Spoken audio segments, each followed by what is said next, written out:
Hi, and welcome back to Mississippi Morning's Resting Legends series. This is the podcast where we dig into the stories of the resting legends that have inspired, enlightened, or touched our lives, even in the smallest of ways. Today we honor singer-songwriter and Meridian native Paul Davis. With his soft style known as yacht rock, his songs touched millions, and his career had its fair share of twists. From a small town to the top of the charts, his survival of a violent crime, and a legacy that has outlasted his 60 short years. If you happen to be listening when it's a cool night, don't go crazy. Just sit back and relax and maybe cue up one of his many songs as we walk through Paul Davis's life, from Meridian beginnings to the day his music stopped and the legacy he left behind.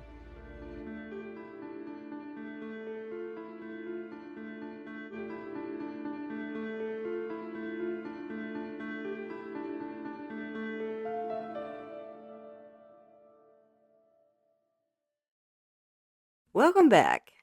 Hi, and if you're new here, I'm your host, Erin Lee. I'd like to give a special shout out today to a husband and wife team, Mike and Randy Reed. I had the privilege of meeting these two when I went to Magnolia Cemetery to find and honor the Resting Legend of the Week, Paul Davis. Mike was very knowledgeable, perhaps the most knowledgeable out of any of the caretakers that I've met thus far. He helped point me in the right direction to find certain graves and gave me the name of the oldest grave there. Her name is Mary Ann Waters Turnipseed. She died in 1855. The birth date was unknown and unfortunately no headstone. And Miss Randy even shared a story that her dad had gone to school with Paul, and he used to tell her stories how Paul always had his guitar, that he would even play it on the school bus. Paul Levon Davis was born on April the 21st of 1948 in Meridian, Mississippi.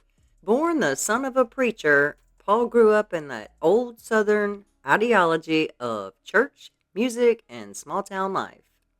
In his teens, he became a member of a local group called the Six Soul Survivors, and then later on another group called Endless Chain. He loved to fish, and he was quite the pool player. In 1969, he was signed to Bang Records after being recruited by Eileen Byrne, who had also signed other legends like Van Morrison and Neil Diamond. In 1970, he released his first album called A Little Bit of Paul Davis, and in 1972, he released another album simply titled Paul Davis. He didn't stick to purely one genre. Think about this. It's the late 60s, early 70s. You got rock, soul, Motown, country rock. Everything's in flux. And here's this Mississippi guy who's blending styles, writing songs, playing keyboards, singing. He clearly had his own style. In 1974, he released the album Ride 'em Cowboy. But his big moment came in 1977 with the ballad I Go Crazy. It peaked at number 7 on the Billboard pop chart and notably spent 40 weeks on the Hot 100, which broke a record at the time for chart longevity. In 1981, his career pivoted when he signed to Arista Records and released his album Cool Night, which yielded two top 20 hits, including 65 Love Affair, which reached number 6, his highest charting single. I find it so inspiring how he could shift between moods and genres. For instance, I Go Crazy, it was his signature song. It's simple, tender, melancholic, a song of longing. And then you've got 65 Love Affair, which leans more on the pop side. It's younger, a little more on the nostalgic side. It's amazing how he shifts the genre and the mood. Also in the 80s, Paul explored a little more country influences. He notched two number one country hits as a guest vocalist, most notably with Marie Osmond, Tanya Tucker, and Paul Overstreet. This genre reflected his roots, growing up in Mississippi, being immersed in soul and gospel, and then moving into more soft rock, pop, and country. It's part of what made his voice and songwriting somewhat unique. He also wrote for and collaborated with other artists. He had a reputation for preferring the studio to the spotlight. He wasn't a big fan of interviews. which made his public persona very modest. He reportedly told interviewers, quote, "All the answers to your questions can be found in my music." That bit about preferring the studio resonates because I think that his songs feel personal, crafted, not just churned out for radio. The same voice that you hear on the radio also feels like it came from a guy who had something to say, or at least something to express. However, life in the spotlight is not always smooth, and it's certainly not as smooth as his voice was. Because on July the 29th of 1986 in Nashville, Tennessee, after leaving a hotel on Music Row with a female companion, he took a gunshot wound to his abdomen. An unknown assailant approached the two and demanded Paul's wallet.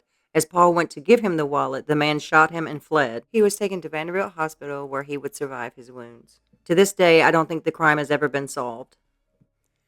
Can you imagine that? I mean, one day you're an established songwriter, singer, and the next day you're fighting for your life. You're in a life and death situation. So it understandably contributed to a shift in his life and career. Following that incident, his output slowed, and while he was still writing songs and did collaborations, he never really again dominated the pop charts as he did in the late 70s, early 80s. He eventually moved back to his hometown of Meridian, and on April the 21st of 2008, he turned 60 years old. The very next day, April 22nd, he died of a heart attack at the Rush Foundation Hospital in Meridian. To die a day after your birthday, there's something poetic and tragic in that. He left behind a special needs son, a whole body of work, but he also left the impression of someone who came home. He didn't pass away halfway around the world chasing fame. He passed away in Meridian, the city where it all began. This week we honor the legend, Mr. Paul Davis. And though he is no longer with us, his songs still play, they still resonate, and nostalgia plays a part, of course. But good songs, they transcend, they connect.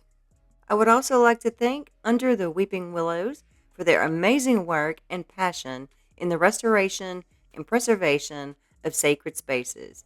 If you'd like to donate or volunteer, you can find them on Facebook under the Weeping Willows. Thanks for tuning in to this week's episode of Wrestling Legends. I hope you learned something new about Paul Davis, his journey, his music, and his legacy. And if you've never listened closely to I Go Crazy or 65 Love Affair, give them a listen and hear what made his voice, both literally and figuratively, stand out. Until next time, I'm your host, Erin Lee, reminding you that behind every song is a story. Listen closely.